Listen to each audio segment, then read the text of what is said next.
Most of the news about Islanders prospects has been bad, but we've got some good news about one Islanders prospect who's tearing things up in juniors right now.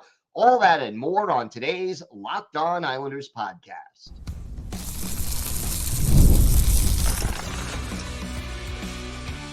Your Locked On Islanders, your daily podcast on the New York Islanders. Part of the Locked On Podcast Network, your team every day. Welcome, everybody, to the Wednesday edition of the Locked On Islanders podcast, part of the Locked On Podcast Network, your team every day. I want to thank everyone who makes Locked On Islanders your first listen every day. Don't forget to subscribe on YouTube or wherever you get your podcasts so you can get new episodes as soon as they drop. Today's episode is brought to you by FanDuel. Make every moment more. Right now, new customers get $150 in bonus bets with any winning $5 bet. That's $150 with any winning $5 bet. Visit FanDuel.com/LockedOn to get started. We have got a lot to get to on today's show. But first, if there's something Islanders related on your mind, if you have a question, a comment, maybe a topic you'd like us to discuss on a future episode, you can email us at lockedonislanders@gmail.com. And if you leave your first name and where you're from, we're happy to mention you on the show when we discuss whatever's on your mind. You could also follow the show on X at Locked On Isles, and you could follow me, Gil Martin, on X at Ice Wars, NYR, VSNYI. We'll keep you up to date on all things Islanders all year long, including hirings, firings, trade rumors, free agency, and the draft. If it's happening to the Islanders, we'll have it for you here on the Locked On Islanders podcast. And it's always great to talk Islanders hockey with you, game time or anytime. The news about the Islanders prospect pool has been discouraging, to put it nicely, for a long time. And yet we are actually getting some good news coming out of the junior playoffs in the Canadian junior leagues, as Islanders prospect Isaiah George continues to help the London Knights do their thing and advance in the OHL finals. Now they're going up against the Oshawa Generals. And on Monday, there was a double overtime game, which London emerged victorious 7-6. London now up in the series 3-0. And that means that London needs just one more game, one more win to advance to the Memorial Cup and win the OHL title. And look, the first two games of the series, it was all London. The Generals outscoring, the Knights outscoring Oshawa 17-2 in the first two games combined, but they were down 3-0, 4-1, and 6-2 in the third game, and that's when the big comeback came. 4 third-period goals. The game goes into double overtime, and in that double overtime, George took a shot from the point that was redirected and ended up being the game-winning goal. So far in 17 games in the playoffs, defenseman Isaiah George has been playing pretty darn well right now. He has 4 goals and 11 points in 17 games, and he is a plus 15 in the entire playoffs in 17 games. He now has assists in back-to-back games, and basically he's been on fire. 5 shots on goal in game 1 of this OHL championship series. So great to see Isaiah George playing well, and he has been, in my mind, one of the more pleasant surprises for the Islanders. Now, again, Isaiah George is 20 years old. He's still in juniors. We're talking about the London Knights here, but he has made progress in each of his 3 seasons in the OHL with London. had a career high 30 points in 68 games during the regular season, 6 goals, 24 assists. He had 54 penalty minutes. That was more than he had in the previous 2 seasons combined. And he had a career best plus 26. And now, as you see in the playoffs, last year in the playoffs, George was more of a defensive guy. He had 3 assists in 20 games. And as I mentioned now, already 11 points in 17 games and only 2 penalty minutes. So Isaiah George, a left shot defenseman, really looking strong so far and helping London. They are now, again, 1 win away from advancing into the Memorial Cup and representing the OHL in that tournament. But again, yeah, I'm happy to see Isaiah George doing that. He's 6 foot, about 200 pounds, but he's only 20 years old. We know defensemen typically take longer to develop and reach the NHL than forwards do. Usually it's defensemen and power forwards who tend to take the most time. And I think Isaiah George has to be considered among the top prospects in the Islanders farm, system, prospect pool, whatever you want to call it.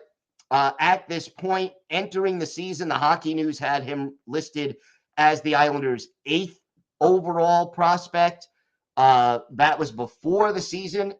During this year, he looked good in training camp and preseason with the Islanders when given the chance, and then has had a very good season as well. So great to see him coming through in the clutch. I think that is another important aspect of it, and just being pretty much a leader in that situation. It's good to see.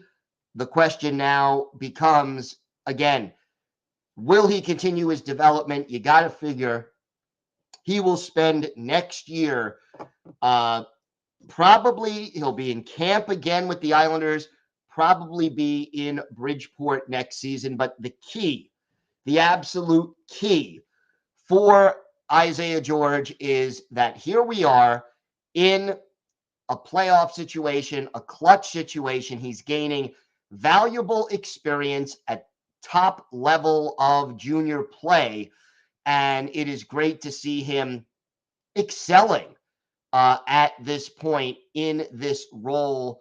And, again, to put the puck on net and end up having that shot deflected in double overtime, that is about as clutch as it gets. It gives London a commanding lead in the series.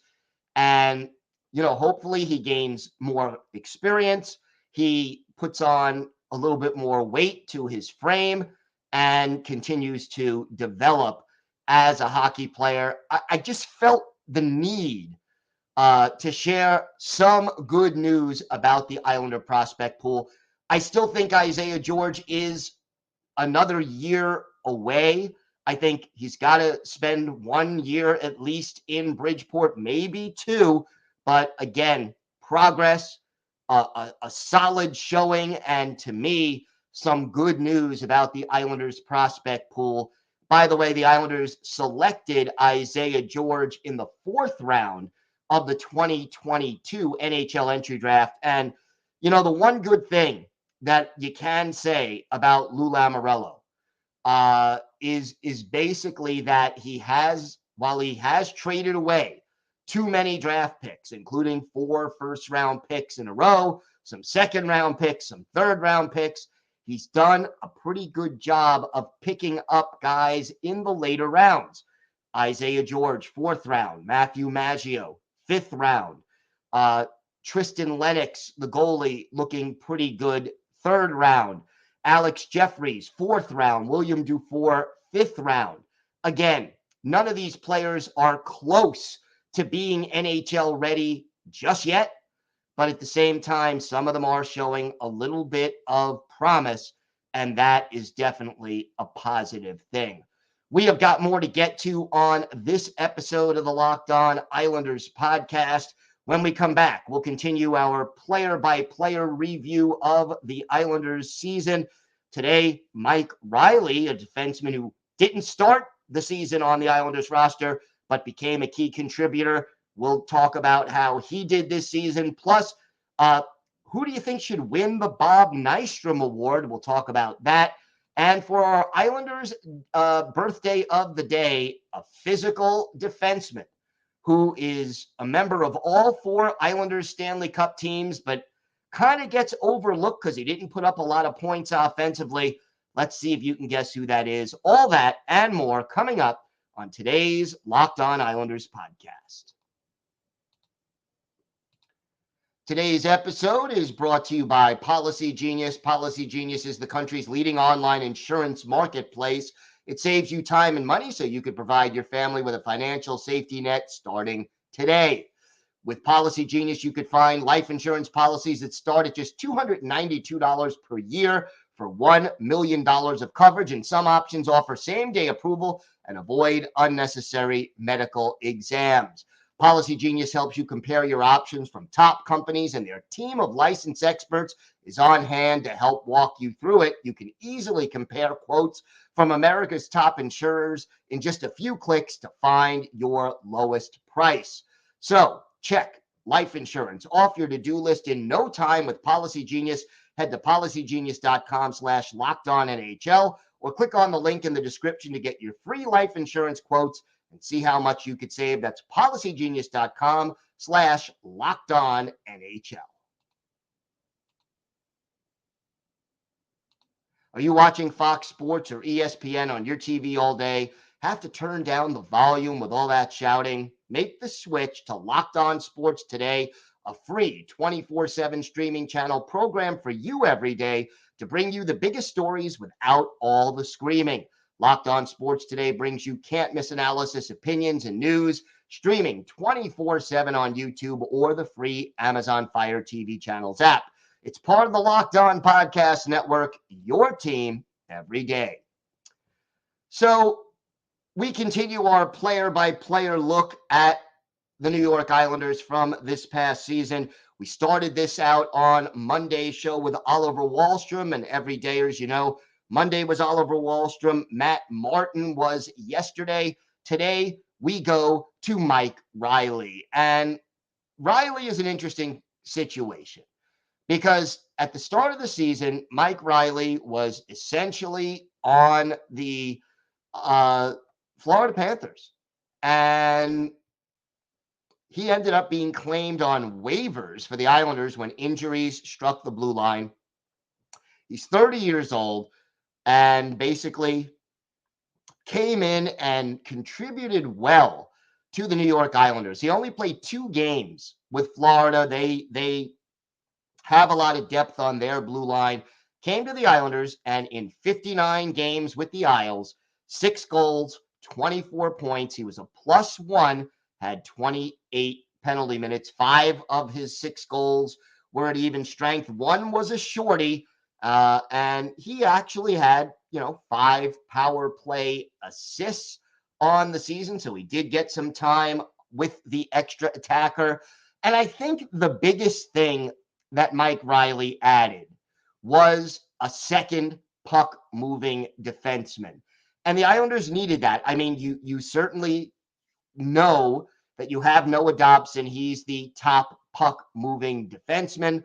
And then you had Sebastian Aho, who certainly has his defensive limitations because of his lack of size. Well, Reilly is 6'1", 196 pounds, and he really did a good job of moving the puck and sort of being the quarterback on the second power play unit for some of the time he was out there.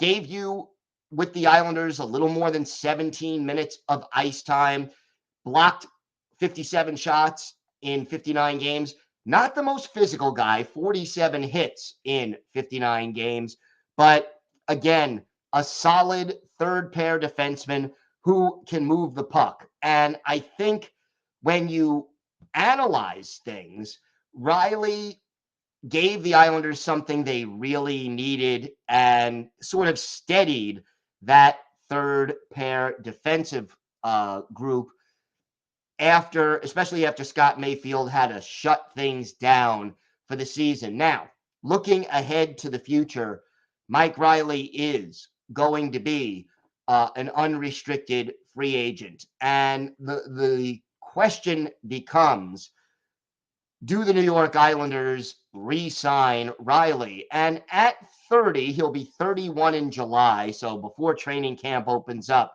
Mike Reilly will be 31. I think he still has a few years of solid production in him.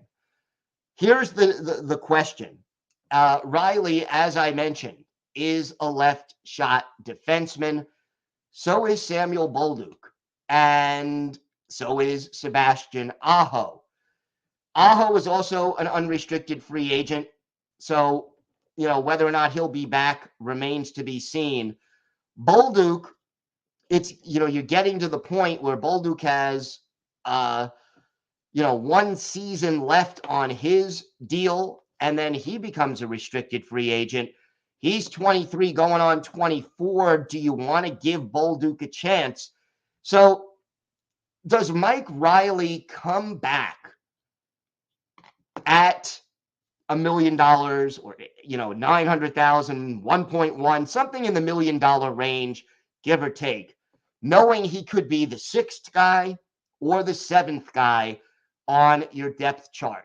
And I think he would give the Islanders a great insurance policy if Samuel Bolduc is not ready. I think he adds a little offensive juice to the equation on the left side, especially I think he makes Sebastian Aho expendable, which I don't think is necessarily a bad thing. The question is whether Lou Lamoriello, A, wants him back. I think Lou probably does.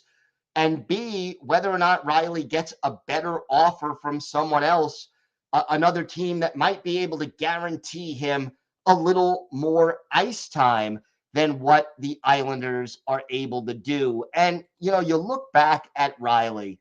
He has already played for 3 years in Minnesota, 3 years in Montreal, 3 years in Boston, 2 years with Ottawa, 1 year with, or a couple of games really with the Florida Panthers before joining the Islanders.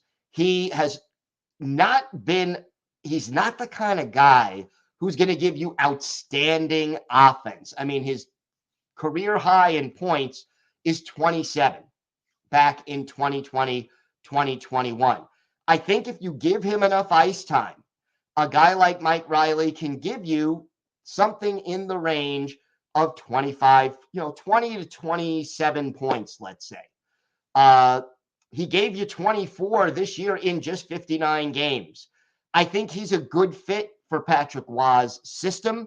He certainly can move, skate the puck out of trouble. He's usually a pretty good passer, but, I'm not going to get too overexcited about Reilly in the sense of he is clearly a third pair defenseman.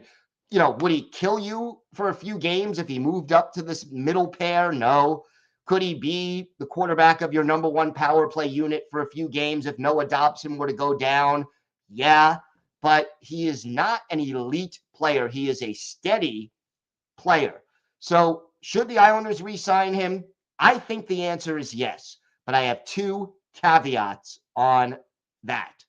Number one, do not sign him to longer than a 2-year deal, 3 years max. But to me, 1 year with an option or 2 years is probably where you meet, where you say to Mike Reilly, okay, I know you want more than 1 or 2 years.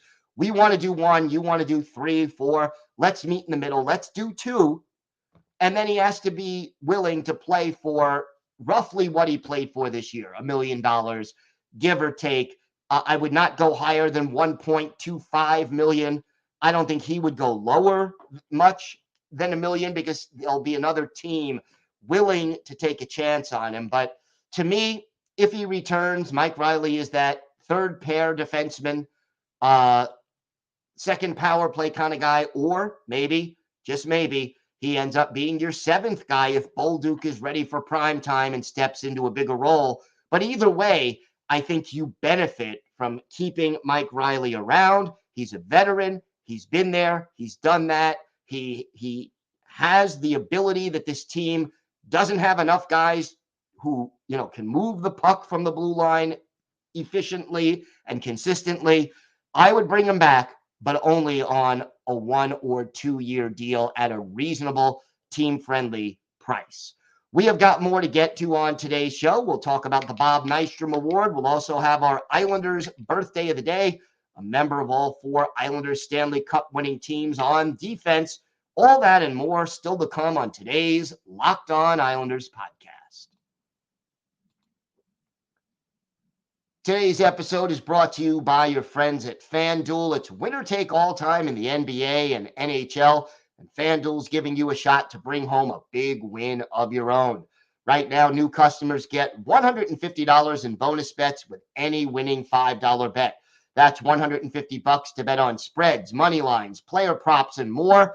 Islander fans, I know most of you are rooting against the Rangers. Maybe you want to put a wager on that. Check out the odds as the series goes back to Carolina between the Rangers and the Hurricanes. Maybe you want to bet on who wins the Stanley Cup. Maybe you want to bet on any one of the series that are going on.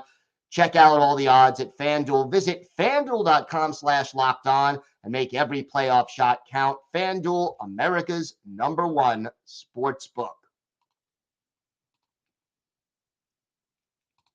Locked On has launched the first ever national sports 24/7 streaming channel on YouTube, and now it's also available on Amazon Fire TV and the free Fire TV channels app. Locked On Sports Today is here for you 24/7, covering the top sports stories of the day with the local experts of Locked On, plus our national shows covering every league. Find Locked On Sports Today, now available on the free Fire TV channels app. Every year, the New York Islanders have the Bob Nystrom Award. And I always like this award. It is handed out. It's been handed out since 1991. And it recognizes the member of the Islanders that, quote, exemplifies leadership, hustle, and dedication. Last 2 years, Zach Parise won it. The year before that, it was J.G. Pajot, Matt Martin, Casey Cizikas. All of those people have been recent winners of the Bob Nystrom Award. So I guess the question now becomes, who deserves it this year? And, to me, the Bob Nystrom Award is usually not going to be given to, the guy who led the team in scoring. That's kind of not who it usually is for. It tends to be one of the guys who is more of a grinder, more of a hustle, bottom six forward or physical defenseman who, kind of comes in and joins the team. And one guy who's never won it, who I think, may be deserving of it, is Cal Clutterbuck. Now, this may be Clutter's last year with the Islanders. But again, we've had defensemen win it a couple of times. Goalies even win it a couple of times. But for the most part, it's been, third and fourth line guys. I mentioned Parise, Pajot, Martin, and Cizikas. Anders Lee won it back in 2017. Matt Martin actually won it 5 years in a row. Franz Nielsen, Kyle Oposo, Tim Jackman, Richard Park, Trent Hunter. These are the names of some of the guys who have won it. The goalie that tied for the win was actually Garth Snow, who tied with Jason Blake back in 2002 through 2003. Rich Pilon, one of the few defensemen to win it back in 1997-98. The very first winner was Brent Sutter back in 1990-91. I think, you could go Kyle Clutterbuck. He is always a candidate. Do you maybe, I know this will not make some fans happy. Do you give Scott Mayfield consideration for playing through the injury as much as he did? Maybe a guy like Alexander Romanov for all he accomplished this year on the blue line. Be interested to hear what our viewers and listeners have to say about it. Is Bo Horvat a good candidate, even though he's in the top 6? Casey Cizikas, a guy who played third line, fourth line, first line over the season, never stopped hustling, contributed in a lot of different ways. Maybe Zeke is a good candidate. Be interested in hearing what you think. To me, if this is indeed Cal Clutterbuck's last year with the team, and it may or may not be, depending on what Lou Lamoriello decides to do. It may be a fitting award. Clutter played in all 82 games, 7 goals, 19 points, a +4, stood up for his teammates, again, led the team in hits with 273. Lots of reasons to think that Cal Clutterbuck could be the guy, but again, love to hear what you think about it, and just comment on YouTube or send an email and let me know who you think deserves the Bob Nystrom Award this year, and we'll put up a poll at some point later this week to have some voting on that. Time now for our Islanders birthday of the day, and this is a guy who I think gets overlooked a little bit when you talk about the core of the 4, the guys who are a part of all 4 New York Islanders championships, but he was a big part of the team's success. Basically, we're right on time here because today is the 70th birthday of former Islanders defenseman Dave Langevin, an American-born player, which was rare in the NHL back in the 70s and 80s. St. Paul, Minnesota, drafted by the Islanders in the 7th round in 1974, but after completing his career at University of Minnesota Duluth, went on to play 3 seasons in the WHA with the Edmonton Oilers before joining the Islanders for that fateful 79-80 season. And at 6'2", 215, that's pretty big for a defenseman now, but in 1979-80, that was huge. And Langevin never had more than 4 goals or 21 points in any of his seasons with the Islanders, but he was a rock defensively, physical. He could move you out if you were trying to screen Billy Smith or Chico Resch or Rolly Melanson. If Smith didn't hack you, Langevin could certainly move you away. He stayed with the Islanders through 84-85, played for Minnesota and LA before hanging up his skates after the 86-87 season. 513 career NHL games, only 12 goals, 119 points. He was a defensive defenseman. And 530 penalty minutes, add 87 playoff games, 82 of them with the Islanders, 2 goals, 17 assists, 19 points. We go back to one of his better moments as an Islander. We go back to Game 6 of the Patrick Division Finals, April 23rd, 1982. Islanders leading the series 3-2 over the Rangers. This game at Madison Square Garden, Billy Smith and Eddie Mio are the goalies. And in this game, our Islanders birthday of the day, Dave Langevin, he assists on a goal in the second period by Bob Bourne. Mike Bossy had the other assist. That put the Islanders up 3-2. And then with the game tied 3-3, Langevin scores what turns out to be the game-winning goal late in the third period, his second of the playoffs. Wayne Merrick, the only assist, an empty netter by Bob Bourne, clinches it.